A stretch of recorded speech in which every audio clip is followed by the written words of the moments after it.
है। आकाशवाणी का ये बैतूल केंद्र है। अब प्रस्तुत है कार्यक्रम हमारा बैतूल। इस प्रोग्राम में आप सुनेंगे बैतूल नगरपालिका परिषद के सीएमओ श्री नवनीत पांडे से बैतूल शहर में नगरपालिका के विकास क्षेत्रों पर सचिन भागवत जी की बातचीत।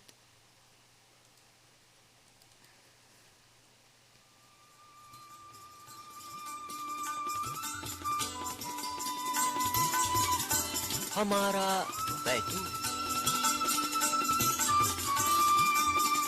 कार्यक्रम हमारा बैतूल में बहुत बहुत स्वागत। धन्यवाद सर, बहुत धन्यवाद आपका। सबसे पहले तो हम आपसे ये जानना चाहेंगे कि आपका बैतूल से पहले से जुड़ाव रहा है और हमारे लिए तो ये खुशी की बात है कि आकाशवाणी से भी आप जुड़े रहे हैं बैतूल के। मेरा बचपन यहाँ की पढ़ाई मेरी हायर सेकेंडरी तक की बैतूल में ही हुई है।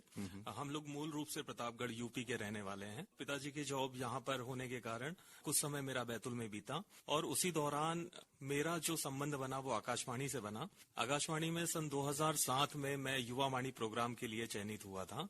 एक वर्ष तक 2007 से 8 तक ये मेरा सौभाग्य रहा कि मैं इस संस्था से जुड़ा रहा। हमारी ट्रेनिंग भी इसी संस्थान में हुई। 7 दिवसीय ट्रेनिंग थी। उस समय मीणा सर जो यहाँ के प्रमुख थे, उनके संरक्षण में हम लोगों ने एक बहुत ही सुंदरतम दौर आकाशवाणी का देखा है।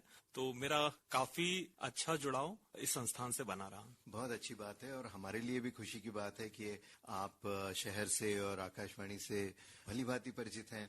और ये जो हमारा बैतूल शहर का नगर पालिका परिषद का कार्यालय भवन है, ये भी अपनी एक विशिष्ट पहचान रखता है। क्या खासियत है और इस तरह के और कितने हमारे ऐतिहासिक और पुरातात्विक महत्व की इमारतें हैं? बिल्कुल सही कहा सर आपने, क्योंकि जो यहाँ की नगर पालिका बिल्डिंग है, ये से बने हुए लगभग 125 साल हो चुके हैं। ये एक ऐतिहासिक विरासत है इस शहर के लिए। साथ ही इसके अलावा यहाँ का जो कलेक्ट्रेट भवन भी है, जो पुराना भवन रहा है, वो भी लगभग उसी के समकालीन रहा है। यहाँ पे ऐसी नगर पालिका की जो बिल्डिंग है उसको संरक्षित करने के लिए हम लोग प्रयास कर रहे हैं कि उसे संरक्षण दे, उसे नया रूप दे और आने वाले दिनों में हम उसे और बेहतरी पुरातात्विक दृष्टि से बेहतर बनाने का प्रयास करेंगे, जो कि हमारे शहर की, नगर की पहचान बने। पांडे साहब, अभी हाल ही में हमने विश्व धरोहर दिवस भी मनाया, तो आमतौर पर ऐसे शहरों में हेरिटेज वॉक का भी आजकल चलन आ गया है कि जो पुराने जानकार हैं वो उन बिल्डिंग्स को, इमारतों के बारे में जानकारी देते हैं, जिससे कि लोगों का जुड़ाव उस शहर से और उन इमारतों से होता है। क्या कुछ ऐसा भी आप करना चाहेंगे? हमारा प्लान भी है। हम लोगों ने इसके लिए पूरी कार्य योजना तैयार कर ली है, क्योंकि हमारे इस नगर के आसपास या ग्रामीण क्षेत्रों में ऐसे बहुत सारे पुरातात्विक स्रोत ऐसे रहे हैं, जैसे मूर्तियां, यहाँ के कुछ ऐतिहासिक सिक्के या पुरातात्विक धरोहरें हैं, जो कि हमारे नेहरू पार्क के एक संग्रहालय में व्यवस्थित रूप से रखी गई हैं। परंतु चूंकि वो संग्रहालय काफी पुराना हो चुका है, उसका भी ठीक से संरक्षण नहीं किया गया है, तो हमने आने वाले दिनों में उसे एक व्यवस्थित म्यूजियम का रूप देने की पूरी कार्य योजना तैयार कर ली है।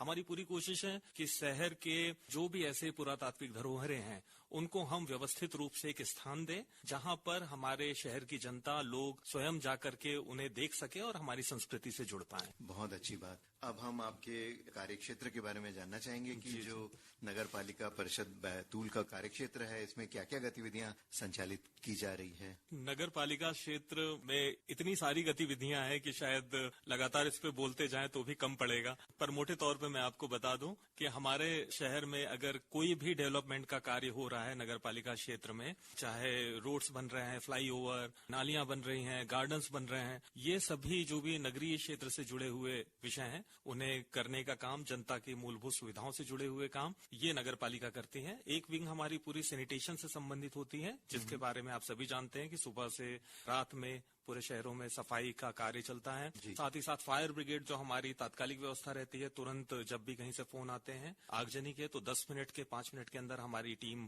तत्परता से पहुंचती है। स्वरोजगार की योजनाएं हमारी बहुत सारी हैं, जो हमारी एक विंग है NULM शाखा, जहां से लोगों के स्वनिधि समृद्धि से या ऐसी बहुत सारी योजनाएं हैं स्वरोजगार से जुड़ी हुई, जो कि संचालित होती है। इसके अलावा देखा जाए तो पूरे शहर की वाटर सप्लाई, पूरे शहर की स्ट्रीट लाइट की समस्याएं, ये सब नगर पालिका से जुड़ी हुई है। और और गहराई से अगर मैं बात करूं तो एक बच्चा जब जन्म लेता है जी। तो उसका संबंध नगर पालिका से बन जाता है जन्म प्रमाण पत्र के रूप में। जब उसका विवाह होता है तो वो जुड़ जाता है, उसका वैवाहिक रजिस्ट्रेशन नगर पालिका से होता है नगर पालिका क्षेत्र में। और जब वो देवगमन को प्राप्त होता है तो उसके बाद भी वो प्रमाण पत्र भी नगर पालिका से ही जारी होता है। तो पूरा जीवन भर का लेखा जोखा जो है वो हर व्यक्ति का नगर पालिका से जुड़ा हुआ रहता है।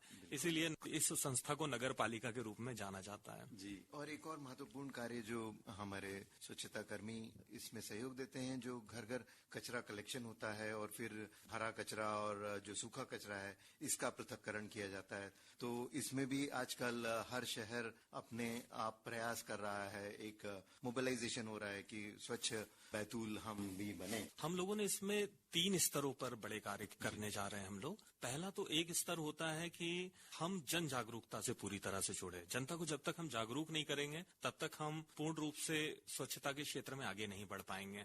तो हमारा आने वाले समय में मिशन है कि इस महीने के भीतर ही हम लोग जन जागरूकता के लिए साइट पर सेग्रीगेशन, हर घर पे सेग्रीगेशन का एक बड़ा अभियान चालू करने वाले हैं कि गीला कचरा और सूखा कचरा जब तक के सोर्स से ही हम लोग नहीं कलेक्ट करेंगे तब तक के हमारा ये अभियान सफल नहीं हो पाएगा। तो सोर्स सेग्रीगेशन की हमारी पहली पद्धति है जो कि जन जागरूकता के रूप में हम लोगों के सामने लेकर आने वाले हैं। शुरुआत में हम लोग निवेदन अनुनय की व्यवस्था करेंगे ताकि किसी भी तरह के न्यूसेंस की स्थिति ना बने। अभी फिलहाल में हम लोगों ने इस अभियान को आगे बढ़ाने के लिए हमने अपना एक मस्कट तैयार किया है, गिलहरी। अच्छा। तो गिलहरी अब इस शहर की पहचान बनेगी। गिलहरी को हमने इसलिए लिया है क्योंकि गिलहरी प्रयास बहुत प्रसिद्ध एक उक्ति कही जाती है कि गिलहरी ने जो छोटे छोटे प्रयास करके अन्याय के विरुद्ध लड़ाई लड़ी थी, तो उसी तरह से इसी तरह का गिलहरी प्रयास अगर हर इंसान करे इस शहर का तो हम लोग इस शहर को बहुत स्वच्छ श्रेणी में लेकर आ सकते हैं, नंबर 1 बना सकते हैं। तो हम लोगों ने एक गिलहरी प्रयास अभियान भी लॉन्च किया है इस शहर में जो कि आने वाले समय में बहुत गति पकड़ेगा। एक बहुत बड़े क्षेत्र को कवर अप करने के लिए सफाई का, जैसे बस स्टैंड हो गया, नेहरू पार्क हो गया इस शहर के, तो बड़े बड़े क्षेत्रों को हम लोग कवर अप कर रहे हैं। और एक दिन शनिवार को हमने शनिवार स्वच्छता का त्योहार ये अभियान के रूप में चिन्हित किया और हर शनिवार को हम लोग बड़ी संख्या में सभी जनप्रतिनिधि, हमारे सम्मानित नगरपालिका अध्यक्ष, उपाध्यक्ष, सभी पार्षद इकट्ठे होकर के, समाज सेवी इकट्ठे होकर के इस स्वच्छता के त्योहार में हिस्सेदारी करते हैं। इस दौरान हमने नेहरू पार्क, गंज मंडी और बस स्टैंड में 3 शनिवार को बेहतर सफाई करवाई है। ये अभियान लगातार जारी रहेगा। स्वच्छता के क्षेत्र में हम लोग जन जागरूकता के क्षेत्र में आगे बढ़ रहे हैं। इसके अलावा एक हमारा बड़ा पार्ट होता है कि जहां पर पूरे शहर का कचरा जाकर इकट्ठा होता है, ट्रिंचिंग ग्राउंड जी। तो ट्रिंचिंग ग्राउंड पे भी उस कचरे के लिए हम कंपोस्टिंग पिट बना रहे हैं। कंपोस्टिंग पिट में वहां पर उसे खाद के रूप में कन्वर्ट करके बेचने की हमारी प्लानिंग है। इसके अलावा जो भी हमारे MRF सेंटर्स हैं, हम कबाड़ियों से संपर्क करके बहुत सारा सामान उनके साथ कॉन्टेक्ट हमारे हैं। तो एक बड़े लेवल पर अब हमारा विचार ये है कि हम कोई भी कचरा ट्रिंचिंग ग्राउंड में इकट्ठा ना होने देने पाए, हम उसका वहीं की वहीं सेग्रीगेशन करके उसका पूरी तरह से निपटारा करें। तो दूसरे चरण में हमारा ये अभियान है। तो हम लोग ऐसे अलग अलग चरणों में इसको डिवाइड करके हम इस बैतूल को स्वच्छता के क्षेत्र में नंबर 1 लाने के प्रयास की तरफ आगे बढ़ रहे हैं। हालांकि हमारे पास समय कम है, 1 महीने ही बचे हैं इस अभियान की रेटिंग के लिए, पर ठीक है, 1 दिन भी है तो वो हमारे लिए काफी है। बिल्कुल। और सारा शहर इन प्रयासों में बिल्कुल साथ है। और चौराहे जो एक शहर की पहचान होते हैं, इनका भी कुछ सौंदर्यीकरण या इनके लिए बगीचों के लिए क्या कुछ प्रयास चल रहे हैं? सर, आपने बहुत अच्छा प्रश्न किया है, क्योंकि जब मैं आया तो माननीय विधायक जी की मंशा के अनुसार यहाँ पर नगरपालिका ने बहुत बेहतरी से काम करते हुए शहर के जो 10 प्रमुख चौराहे हैं उनके चौड़ीकरण के लिए प्रयास चालू कर दिए हैं। इस प्रयास में हम लोगों ने जितने भी चौराहे हैं वहां के चौड़ीकरण के लिए पेवर ब्लॉक्स लगाना, अगर कहीं पर रोड चौड़ी कर सकते हैं तो रोड चौड़ीकरण के लिए काम करना, जहां पे रोटरी की जरूरत है वहां रोटरी बनाएंगे। कुछ बाधाएं हैं पोल्स की या वृक्षों की जो बीच चौराहों पर आवागमन में दिक्कतें क्रिएट कर रहे हैं, तो उसका भी समाधान निकालने के लिए नगरपालिका पूरी प्रयासरत है। तो आने वाले दिनों में पूरे शहर को बहुत बड़े बड़े चौड़े चौड़े चौराहे दिखेंगे जहां पर हम लोग बहुत विधिवत तरीके से शहर की सुंदरता पर फोकस करने वाले हैं। आने वाले 1 सालों में इसमें बेहतरी आपको नजर आने लगेगी। अभी हमारे सामने समस्या ये है कि अभी भी हम सारे चौराहों चौराहों पे काम चालू कर सकते हैं, पर जैसे नेहरू पार्क का भी चौराहा हम लोग चौड़ीकरण कर रहे हैं, हम बहुत सारी रोड्स को ब्लॉक नहीं कर सकते हैं। तो इसलिए हमको चरणबद्ध तरीके से आगे बढ़ना है ताकि जनता को समस्या भी ना हो, और जब एक जगह हमारा ये अभियान खत्म हो, एक चौराहा हमारा सौंदर्यीकरण की श्रेणी से आगे निकले, तब हम दूसरे पे जाएं, ताकि जनता की भी हमको समस्याओं का ध्यान रखना पड़ेगा कि उसमें पैनिक ना आए हमारे शहर को। हमारे शहर की जनता भी महसूस कर रही है ये जो परिवर्तन और जो विकास हो रहा है।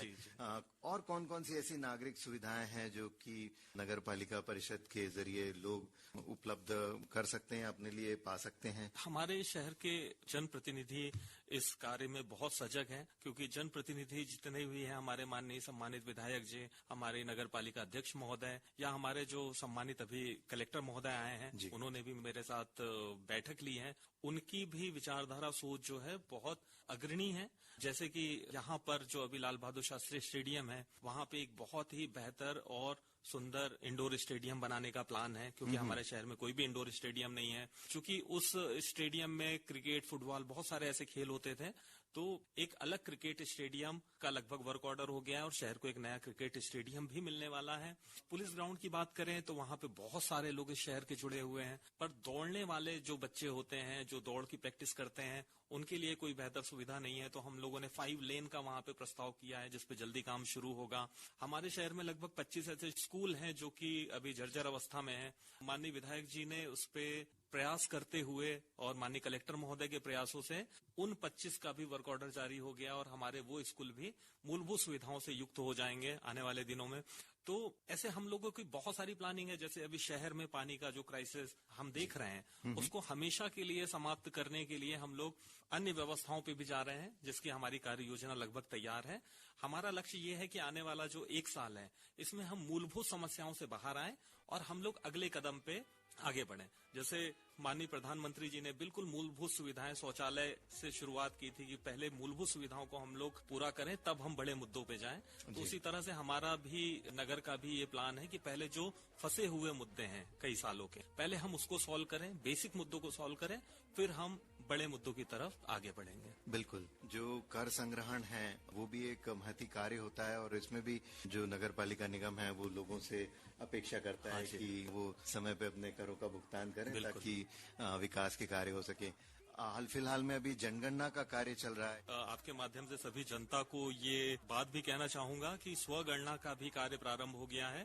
कोई भी व्यक्ति अपने घर की, अपने परिवार की, अपने मोबाइल के माध्यम से, एप्स के माध्यम से भी जनगणना में हिस्सेदारी कर सकता है और स्वगणना करके अपने पूरे घर की रिपोर्टिंग भी दर्ज करा सकता है। जनगणना के अंतर्गत हम लोगों ने अभी लगातार काम करना चालू कर दिया है। ट्रेनिंग चल रही है। जितने लोग भी जनगणना वीर हमारे मैदानों में उतरेंगे, उनकी ट्रेनिंग्स चल रही है यहाँ जेएच कॉलेज में। ये 19 से 25 के बीच में हमारी ट्रेनिंग्स कंप्लीट होगी।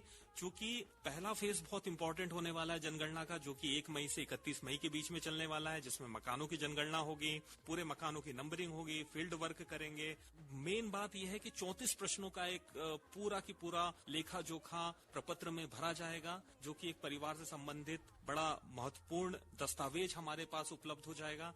तो जनगणना जो है ये लगभग 2011 के बाद अब हो रही है, तो ये हमारे लिए एक पर्व की तरह है, उत्सव की तरह है और हमारी पूरी टीम और पूरा जिला प्रशासन इसको एक त्योहार के रूप में मनाने जा रहा है और इसमें सभी का सहयोग, पूरी जनता का सहयोग अपेक्षित रहेगा। बिल्कुल। मैं अंत में यही आपसे पूछना चाह रहा था कि इस समय पूरा बैतूल आपको सुन रहा है, तो आम जनता से क्या अपेक्षाएं हैं आपकी, क्या कहना चाहेंगे उन्हें कि किस तरह से हम बैतूल को और आगे ले जा सकते हैं? इसमें मुझे एक शेर याद आता है कि मेरी कोशिश को सराहो, मेरे हमराह बनो, मैंने एक शम्मा जलाई है इन बदमस्त हवाओं के खिलाफ।